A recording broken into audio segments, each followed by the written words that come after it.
A pop quiz, where is this? If you said Chile's Easter Island, you're wrong. This is actually not the famous landscape you will see on Chile's Easter Island. It is actually in Miyazaki Prefecture. But I hear some of you screaming, hold on Jordan, wait a minute. I went to Las Vegas, and I also saw the Moai statues there. How is this any different? Well guys, a ton of different cities, countries have actually reproduced the Moai statue, but Miyazaki Prefecture, and to be more precise, Nichinan City in Miyazaki Prefecture, this city has the only sanctioned reproductions of the Moai head, sanctioned by the Easter Islands themselves. Why? Well, it's a really nice story. A lot of international friendship, a lot of heart, a lot of working together. It's something special. So what are Moai? Moai were massive humanoid figures carved by the Rapa Nui people on Rapa Nui, or today known as Easter Island.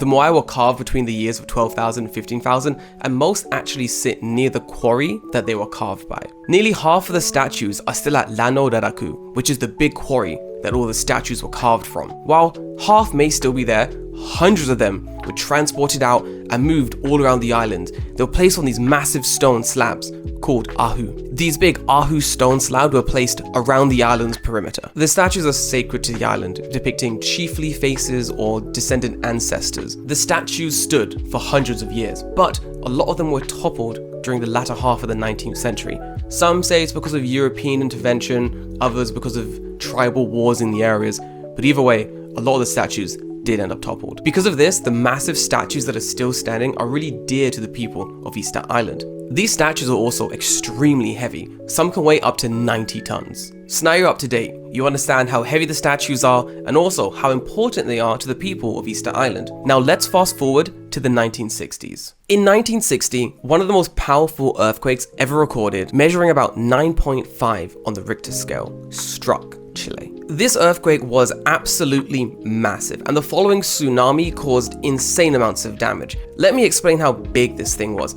Chile wasn't the only country to be affected. New Zealand, the Philippines, Japan. This was a huge natural disaster for various countries. But let's quickly look at Chile's Easter Island. The biggest stone platform on the island was absolutely rocked by this ginormous wave, causing the platform itself to be destroyed and the largest Moai to topple. Remember, these things are massive. This isn't a simple case of being able to go over and pick it up. It's gonna stay there for a while. To understand the power of this tsunami, not only was the giant statue toppled, it was also swept away hundreds of miles inland. So not only would they have had to pick up the statue, they would have had to have brought it all the way back to the perimeter of the island where it once stood. Something pretty impossible for 1960s Easter Island. The Moai statue laid there for decades. The island didn't have the resources to pick up the statue and put it back where it once stood. There was nothing they could do. 30 years later, into Japan. The former governor of Easter Island, Sergio Rapu, lamented on Japanese TV. During this Japanese documentary about Easter Island, the former governor discussed with the people about the state of the biggest Moai statue laying face down in the dirt for the last 30 years. If only we had a crane.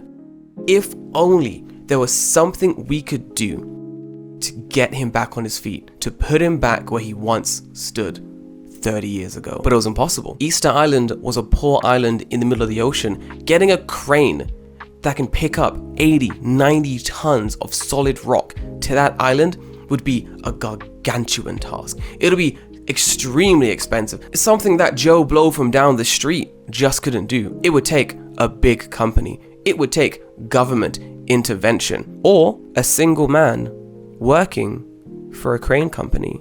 This man worked for Tadano, a Japanese large-scale crane company. Now, for anyone who's been to Japan, you know things take time. Bureaucracy is very slow moving here, and this was doubly true in 1988 when the documentary first came out. So let's fast forward just a little bit. 2 years after the release of the documentary in 1990, executives from the Tadano Crane Company went to the Chilean embassy to discuss their plans. They brought up the fact that they had large-scale crane equipment, and if they could have a little assistance getting the cranes to Easter Island, they'd be more than happy to help pick up the Moai statue.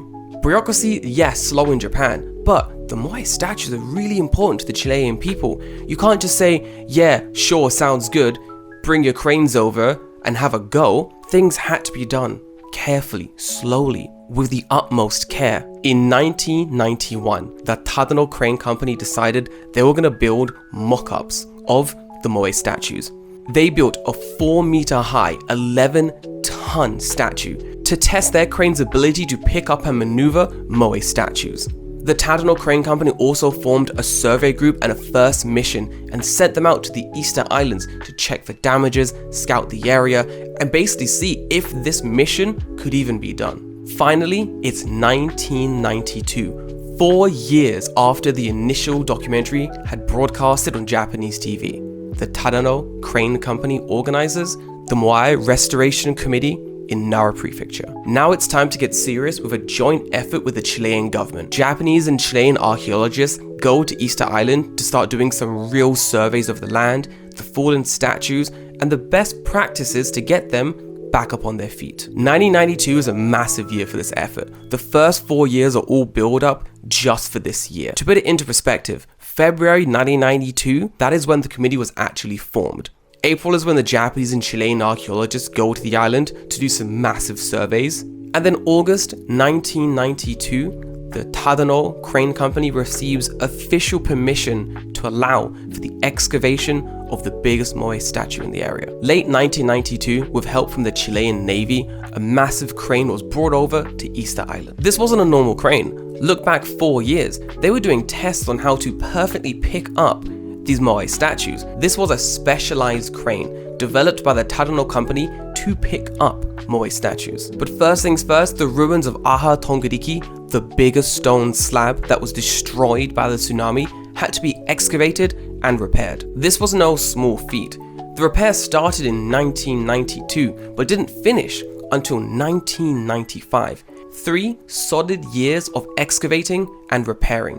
This was a joint effort from the Tadano Crane Company, Japanese archaeologists, and also Chilean special archaeologists. The stone slab was, funnily enough, the hardest, most time-consuming part to repair. In the middle of August 1993, the biggest of the Moai statues was actually brought back onto his feet. But because he had been laying down in the dirt amongst the grass and the weeds for about 35 years now, there was a lot of decay on the statue. A special resin was used to piece back together the Moai statues, fix them back to their original forms, and have them standing and waiting for the stone slab to be repaired. By 1996, the stone slab was repaired, the Moai statue back on his feet, once again guarding the perimeter of Easter Island. This wasn't a case of just Japan going to Easter Island, rebuilding the slab, putting the statue up, and going home. It was a big knowledge-sharing session, with Tadano, the Japanese crane company, teaching Chilean locals how to operate the crane,